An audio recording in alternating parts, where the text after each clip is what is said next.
যে 5টি আচরণ সন্তানের সঙ্গে কখনো করবেন না।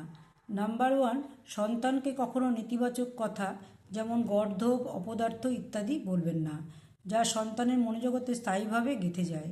নাম্বার 2, আপনার সন্তানের দুর্বলতা বা অক্ষমতা নিয়ে কখনো উপহাস করবেন না, এর ফলে সন্তান হীনমন্যতায় ভুগতে পারে।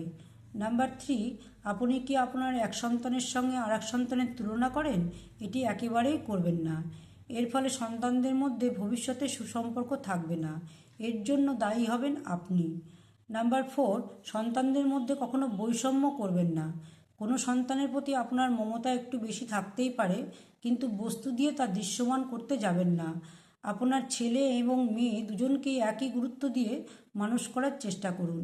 নাম্বার 5, আপনি নিজে যা পালন করবেন না তা সন্তানদের উপদেশ দিতে যাবেন না। বন্ধুরা, সবাই ভালো থাকবেন। ধন্যবাদ।